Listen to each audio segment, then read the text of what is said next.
Fighting games, full of some of the greatest legends of gaming history. Justin Wong, Sonic Fox, Zane. If you like fighting games, you have your GOAT. Becoming the greatest of all fighting game history isn't an easy task. It takes hard work, dedication, and lots of skill, and I have none of that. Fighting games are a genre I would much rather watch someone else play than play them myself.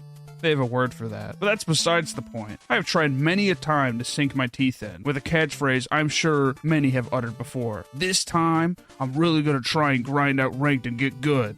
6 Street Fighters later. Fighting games require time, energy, motivation, all sorts of drive, and the ability to not just punch your TV every time you fail a counter. For someone who's broke and can't break controllers, the rage pause. You know exactly what I'm talking about. So what if you're like me? You love fighting games, but you hate fighting people in fighting games. Well, do I have the thing for you? Single player in fighting games. Because you have no friends. And what's a better way to kick it off than talking about the most legendary of them all? Street Fighter 6. From arcade to home console, Street Fighter is maybe the most beloved fighting game. That's a matter of opinion. 2 people, 1 screen, 2 controllers. Who needs anything else, huh? This game is fleshed out with an enormous story mode. Well, story in big quotes. It's more of a create your own fighter and fight NPC modes that happens to have some story attached to it. But there is a story. It's mainly just getting masters to teach you new moves for your custom character. Outside of that, you mainly have some arenas that you fight in, some arenas you fight there, arenas you fight here, and lastly, and most importantly, you can assault random people. You level up, get better moves, beat people up. I mean, this is the most you'll get out of any fighting game, but it's not the main mode. But it is pretty fleshed out for it not to be the main mode. And if you're broke like me,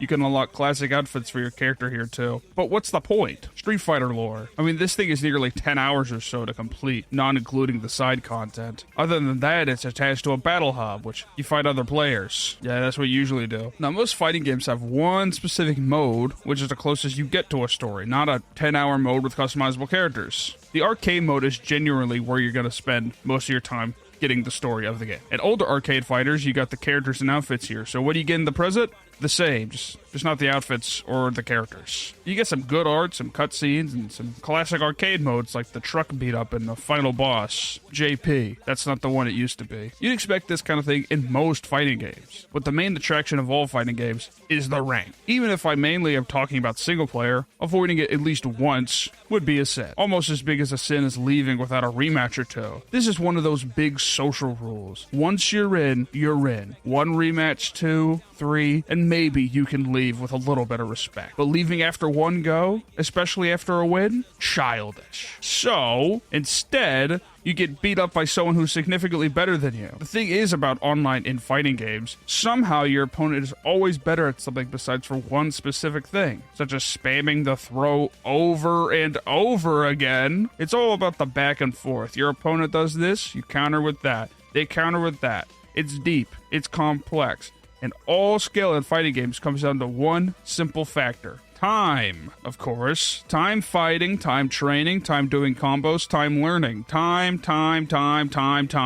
Hours upon hours on the same game, same characters, over and over again until you just keel over and die. But that's not what I'm here for. Just know I'm very well aware of it. If you are here for that, there is one staple Capcom game mode that makes its return in 6 as well. Combo Trials. If you played Street Fighter or any 2000s or late 90s Capcom game, they probably put in the Combo Trials. A huge list of combos going from easy to near impossible, all to help the player become more experienced with the character. But it goes beyond that. It's a true challenge. These combos aren't pick up and play. In Street Fighter 6 specifically, you can do both classic and modern controls. Why would you need combo trials for modern controls? Don't ask me. It's all about giving a player a challenge, something new to see, something new to do, things to unlock in title cards. Yay. Outside of Street Fighter, there are hundreds and hundreds of arcade-style fighting games. Marvel vs. Capcom, Guilty Gear, King of Fighters, Final Fight, Melty Blood, Darkstalkers, and many, many more. Games like King of Fighters are a lot closer to Street Fighter than not. They even have a Capcom vs. SNK game. Not to mention Terry Bogard, the face of King of Fighters, has been a damn Smash Brothers and Street Fighter at this point. I'm getting the shakes again. King of Fighters may or may not mean anything to you, but for an entire section of the world, this is the arcade fighter. And damn, does it have a big cast. Best stick to what I know. Why is he blue now? This game, specifically King of Fighters 2002, has beautiful pixel art, With mountains of characters, weird maps, teams, and single-player battles, you get everything you'd ever want. If you're an SNK fan over Capcom, this is the game you're probably going to want to play, besides for Capcom versus SNK. The command list is similar to the sort of length you'd expect from an arcade fighter. Still using fighting game notation, of course. Not the one we use now, but all fighting games have a different system. And yes, I know Terry is from Fatal Fury, not King of Fighters, so don't type it. Now let's, for the first time in this video, get a little technical. I'm pushing my glasses here. If you're going to compare it directly to Street Fighter or any arcade fighter, you'll of course see special moves and supers. But SNK's main staple is the desperation move, being attached to your health bar and max bar here. The max bar is usually just for combo extension. Street Fighter 6 has its drive gauge, Guilty Gear has its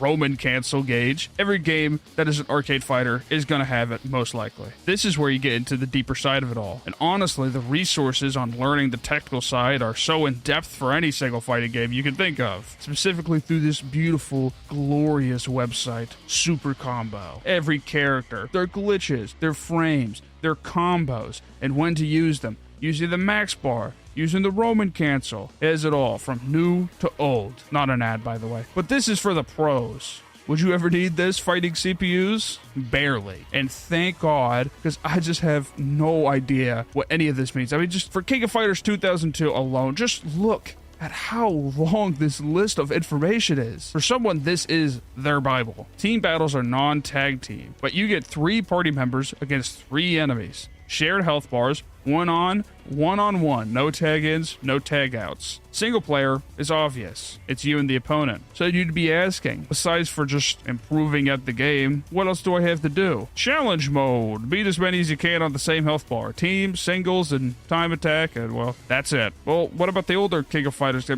Yeah, it's the same. Yeah, it's the same. So let's move on to something else. Moving on to other tag team systems, you get classics like Marvel versus Capcom. Marvel versus Capcom is the most obvious of what it is. Just look up. I hate Marvel. The game is amazing. Even as someone who isn't as well versed in the tech and everything of a fighting game, this game feels incredible. A massive cast of characters, mostly hidden, with all the faces you know. Spider-Man, Ryu, Iceman. Oh, I love that guy. Some of the faces Jill Valentine? Well, that's how you'd expect she'd play, I guess. Marvel vs. Capcom 2 is what is mostly known as a tag team fighter. You have teammates, you tag them in, and they fight. That means there's a total of 3 health bars you have to chew through to win, rather than having 1 health bar overall that you're fighting through for each of your characters. That means there's even more information to learn. 3 characters, all set at different settings. Heal, dash, projectile, and many more combinations for many more characters. This game is deep. Not only do you have to know your character and their matchups, but what characters they work well with, what types you want on your 2 other allies, what their bad matchups are, and all of their combos. It rarely can get more than this difficult. Most tag fighters are like this. Dragon Ball FighterZ, and I'm sure there's others. Now, to be real, the majority of the genre is not made up of tag team fighters. Mostly one-on-one games, arcade style, still, but one-on-one. As for the single-player modes, you get arcade mode. Okay, maybe this video idea was really bad. What else can I look at? Some lesser-known titles like Darkstalkers, also Capcom adjacent. This was the one I was probably the worst at, but they do have... The only reason it stood out is the lineup of characters are all extremely unique and well-designed. I know some of them came back for later Capcom titles, but this is at least a middle iceberg game. More well-known titles like Guilty Gear have the same similar one-on-one style combat, but it just loves throwing shit on your screen. Counter, watch out, look behind you. What does this shit mean? On the technical front, it is what you expect to see in any arcade-style fighter. High kick, low punch, special. Its main little thingy is the Roman cancel, which just like Street Fighter and King of Fighters, is a combo extender. See what I'm getting at? Arcade fighters are similar. Maybe it really comes down at the end of the day of whichever one has the characters and art in the community you like. If you're really skilled at Street Fighter, you can probably shift over and get past the main hurdles of any arcade-style fighting game. All the differences lie in the frames, the animations, the matchups, and the styles of the characters, and the in-game systems. Now the thing is, with a game like Darkstalkers, the main difference is, between rounds you keep the same health bar. You want to know what else is similar in all other fighting games? Arcade mode. That's all you get. Woo! Arcade mode! Yeah! Am I the one who's in the wrong for wanting more? Am I the only one who doesn't want an arcade mode? Oh, whatever. Outside of that, the one thing that interested me, Guilty Gear and Darkstalkers both have some weird matchups. They love throwing these big tanky guys or these complex tricky characters that any beginner is just going to get wrecked by. That beginner is me. But there's so many damn buttons. So many. I don't even know what some of these buttons do. Some of these buttons do the same thing, but I can throw a projectile. This character throws a damn ball. Get away from me, please. Let's move out of 2D. Let's get to the third dimension. Tekken. Not that one. While Street Fighter and, well, most fighting games are more arcadey, Tekken has always felt more like an actual cage match, having a whole different art style, play style, animations. It feels like no other game, besides for Soul Calibur, same company. Oh, God, give me back to Street Fighter. I thought Street Fighter inputs were strange. This is literally just calculus. I think, to me, the thing that has always stood out about Tekken is how much a lot of the animations feel more like controlling a real person. Moves flow into each other, animations flow into each other. Some have certain fighting styles that you would see in real MMA battles. It's just not the same. Now I just need to pick a character. You think I'm just gonna go with the one who I thought looked the best? Maybe I am that shallow. I genuinely have no idea what I am doing. I'm just spamming buttons at this point. Going from Street Fighter to Tekken is like being reborn into a new body. That sort of arcade knowledge doesn't transfer over as well. Nothing I learned even slightly goes over. I'm losing to PS2 era CPUs. PS2 era. At least if you don't want to fight anyone else, you can do all the story and more arcadey stuff. Back when games are packed full of things to do for hours. Character customization for every single character, different colors, unlockable characters, in-depth practice tools, in-depth story. It's got it all. Finally, it has a single player that isn't just arcade mode. It's so much more. Oh my fucking god. Okay, so the main mode still is an arcade style story, but there is an actual story mode. Okay, maybe I'm the one that's picky. What is better than another arcade story mode? A whole game mode with a story attached to it? Punch, kick, there's a block button, the music loops forever, just a endless matrix of hallways and empty spaces just full of enemies, and it's just Drakengard. Outside of that, there is something that I found specifically cool, and my favorite thing about this game: fake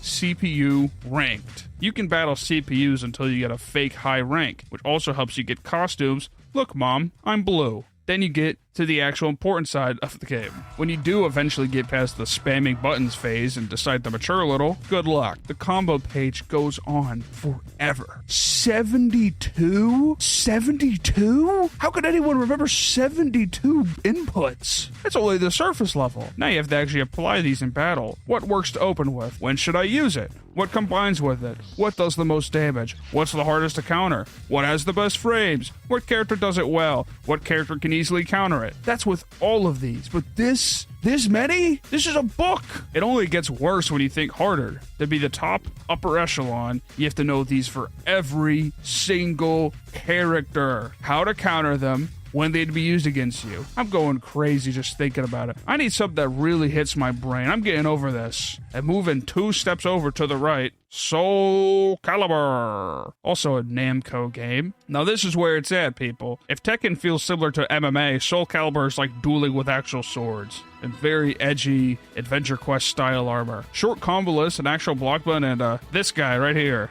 So cool. This is how all these games should be. I got through everything just slamming a couple buttons and blocking. I mean, look how cool this all is. Maybe this is an asshole thing to say, so I'll apologize in advance to the pro Soul Calibur 3 fighting scene. But this game was the easiest but never mind. Never mind. It's not. You wanted me to say it's not. You get a single layer deeper outside of just pushing 2 buttons, and you get to the combo list. And you can tell this is a Tekken adjacent game. What in the actual hell is this? The tutorial section is just so deep. The combos from each character just go on forever and ever. Characters have special moves, and like every other fighting game, I just thought it was a button masher. Are you telling me all fighting games take time and care to become good at them? I can't just pick them up and become good the second I start? What a joke. There's a lot more than you think to it. Is it as deep as Tekken? Maybe that's an opinion thing. But with all these different classes, this game is hard to wrap my head around. Let's do something I actually can wrap my head around.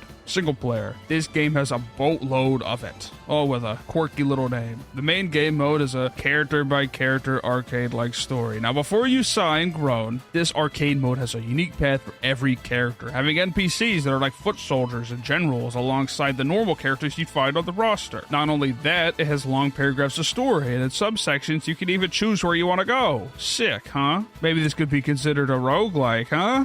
No, okay, alright. Then you have the main story, where you can make a custom character with a custom class.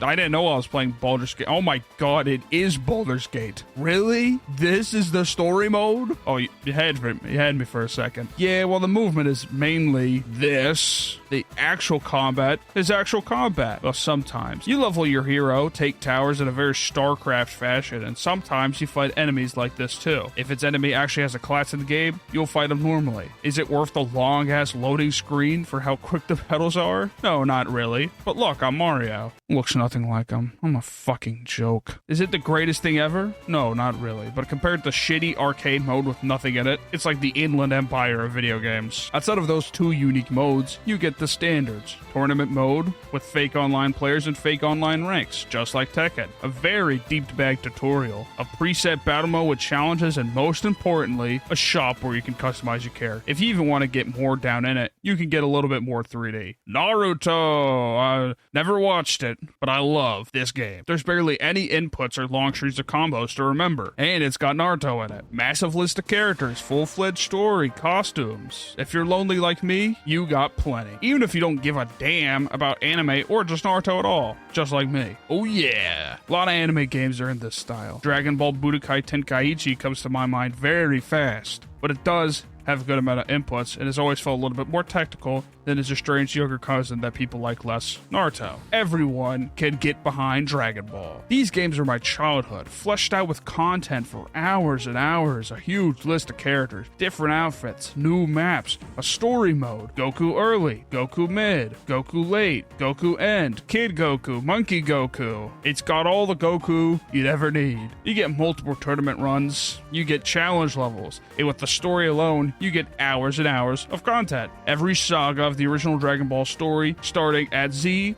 with GT, movie plots, every single saga of Z, and even some of the side stories. And even with some what-ifs to enjoy, which are always great. You could tell the game was made by fans for fans, while also taking care to make it in-depth enough to make it replayable and learnable. Just like the Storm Naruto games, if you like Goku, you're gonna like the Goku game. You could argue if 2 or 3 is better, but they're both great games. Maybe that's nostalgia. Now, to be honest, almost all shonen-based anime games are fighting games or beat-em-ups, and almost all of them are either like Naruto Storm or Budokai Tenkaichi, but never as good. They pump these shits out of the slop factory. In their time, they're much better than their counterparts. But enough of the anime. I think everyone here is for the same game. Oh, I know you're here for it. Like a shark spinning around in the water. Oh, please talk about that game. Talk about my game. Talk about my game. A shark that really likes Mario.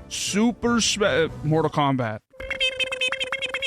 Look, I'll get there eventually. You think I'd go on without mentioning the all-time classics? If you look at that red bar right below the video, you can kind of tell that maybe I did. Since I already spat in the face of Mortal Kombat fans, here's the only one I've ever played, because calling it a number would have been even more edgy. These are the other PS2 Mortal Kombats, and they're definitely the ones that people love, but they are loaded to the brim with things to go, places to see, things to do, and a bunch of the classic characters you know and love. At least I recognize this. What the actual fuck is this? I wouldn't call myself a Mortal Kombat fan. Maybe the exact opposite. But this is what the people wanted. What do people like? Mario Kart. Talk about a single fulfilling player experience. Outside of this nightmare, Mortal Kombat is known for its level of content. And this game has got content. So much content. So much. The creatable fighters actually have a level of depth to them that is a little bit over Soul Calibur's, with outfits, whole fighting styles, making your own combos. Then you get to the actual combat. Be back to the creatable fighter. Give me back. Give me back. Long list worth of combos. Just so unnecessary. Both a weapon and your normal martial arts. Special moves, and it all feels fine. It feels fine. I thought it feels fine. It feels fine. It felt fine when I was a kid. It feels fine when it's now. Fans feel mixed or just genuine hatred for this game. Why did I pick it? Because I hate Mortal Kombat. Why is it like this? Who the hell knows? This game, unlike the majority of Mortal Kombat games, is more like Soul Calibur. You can move back and you can move forward, and there's blood. It sucks. It's so bad. The combat feels so rough. There's a garbage load of characters. None of them are that interesting. And egregiously, they got rid of the one thing people like Mortal Kombat for, the fatalities. Now you just press one button. There's not even a combo for it. Yeesh. Yeesh, man, yeesh. Well, here's 11 for a comparison. Still has a full story mode.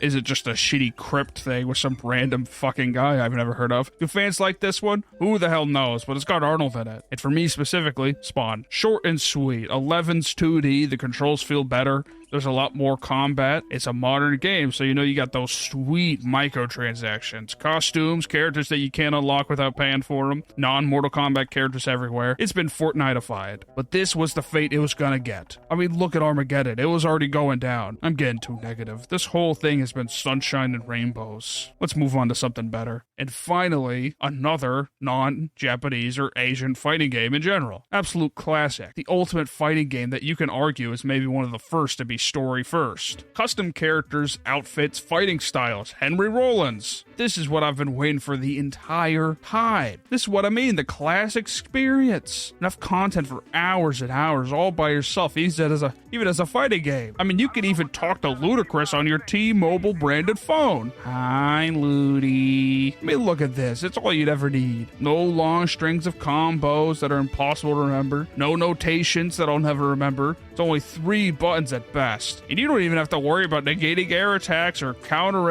there's just a block button. There's a block button, man. Why can't they all be like this? Okay, maybe I criticize the heckin' Devil Within mode for the same thing, but it's different, okay? This is an EA game. My expectations are just really low. All it would have to make me do is not pay microtransactions to play the story. So maybe this really isn't as in-depth of a game where I'm worrying about frames and using a fight stick, but this is a lot more fun. I mean, this is, well, story first. There wasn't much of a competition side thought about at all while making this game. Just pure fun. And for someone who's looking for that, I'm quite happy. Now just put this game mode in Soul Calibur or even King of Fighters, because Street Fighter 6 already has it. So what if this game is pretty much the first single player mode I talked about in Street Fighter 6? This is old. That means it's better. It also got Snoop Dogg in it. Plus, it's full of copyrighted music, so enjoy, Animal Crossing music instead. Okay, so maybe you can tell I just don't have that much to say. The game shows about all it has in about 30 minutes of playtime. What else do you need? I doubt I'd even have to practice or learn any moves. Remember, Henry Rollins. So what about a game that is advanced as a fighting game as Tekken, with an in-depth story mode that happens to still not be Street Fighter 6, and it has Mario in it? Beat that, Capcom. Finally, Super Smash Bros. Melee!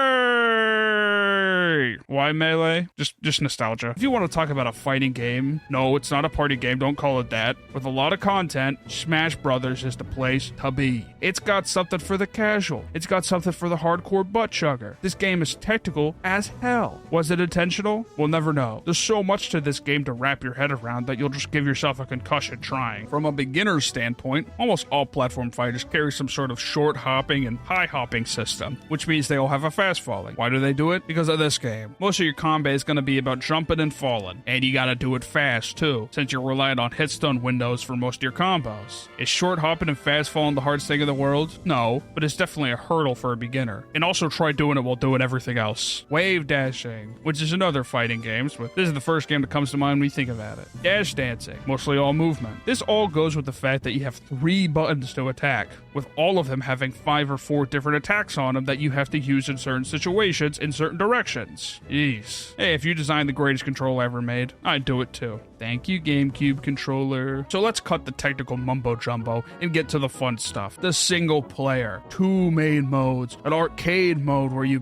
battle enemies until the master hand comes out, and sometimes even the crazy hand. Ooh, I'm crazy. Ooh. And with how I play on these sticks, I think Zane should watch his spot. Even with 2 bosses, I think most remember it for its legendary target smash. Maybe I should just not go there. Adventure mode, battling through all the stages of all the characters, from Mario to Star Fox, and this. This was the thing I played to death, just going over and over until I got the highest score. This one game mode alone packs so much replayability. That's not even to mention the difficulty, the levels of difficulty that you can do with messing with your stocks. It's only the surface. You got the Event Smash, a long list of challenges that both unlock new characters and allow for the player to do fun challenges made by the devs. You got the Home Run contest, very, very popular, giving the player the ability to try and launch a dummy as far as possible with only a small window of damage and setup to do so. Multi-man, 10, 100, endless. It's maybe the most boring thing in the game, in my opinion, outside of the trophy room. Now, if you think the trophy room is boring, I think you're a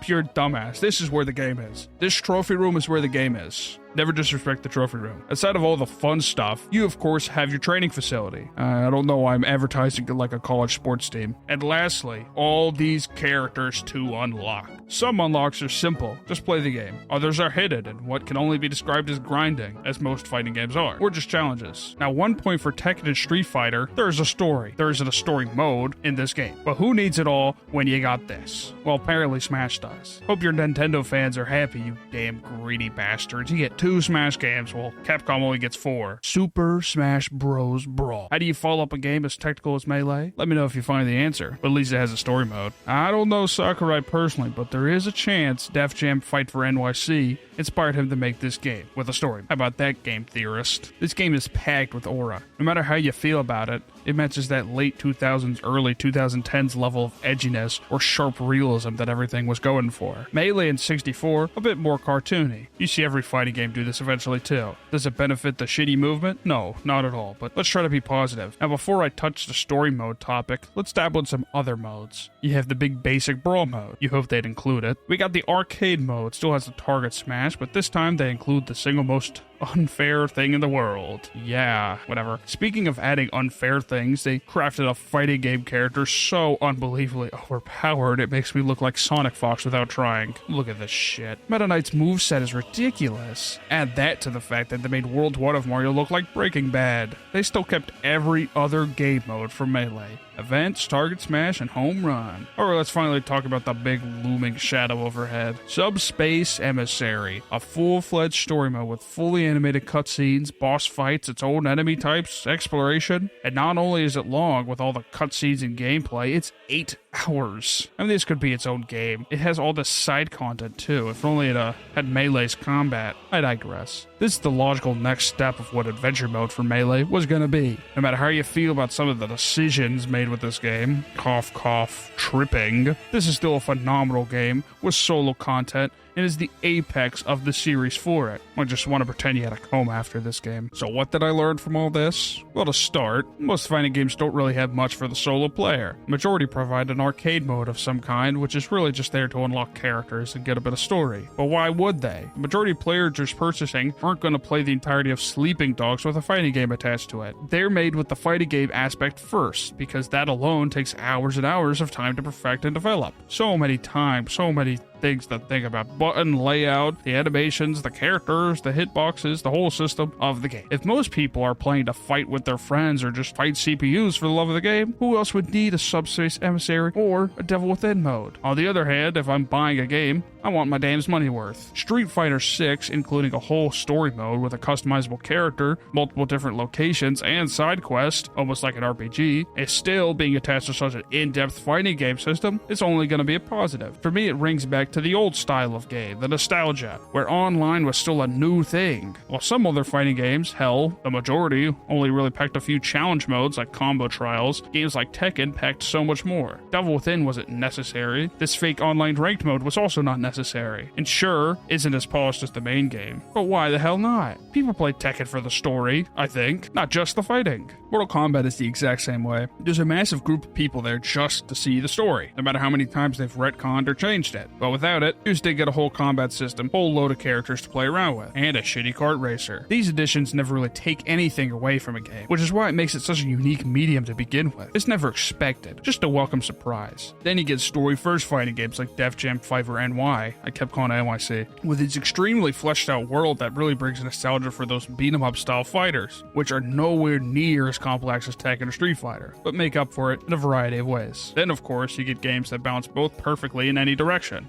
Games where the standout for their levels of content, both Melee, Brawl, or any Smash game, no matter how you feel about it, will give you a mountain of things to do. And in Melee's case, you're still attached to one of the greatest fighters there is. A game that is filled to the brim with just legendary battles, rivalries, and story. I'd actually put Soul Calibur here, weirdly enough. The amount of depth it has as a fighting game without being a simple button masher paired with character customization and 2 separate story modes. I liked it a lot as a kid, and not just because it had Link in it. See where I'm getting at? You really never expected games so tailored towards the online and battling of your friends and spending hours and hours practicing, grinding out combos, and getting a level of muscle memory where the controller is part of your hand. And while that's the majority of the subculture and importance of a fighting game, people who suck like me still need something to do. But through all of this, maybe, I'm just not that bad. Maybe I'm just not that bad. All these games have to have taught me something, right? Maybe I can finally get out of being thrown over and over again. Maybe I'm not so awful on the sticks. Maybe my parents will eventually be proud of me. It's time to battle. Specifically my friend and his low-tier legend.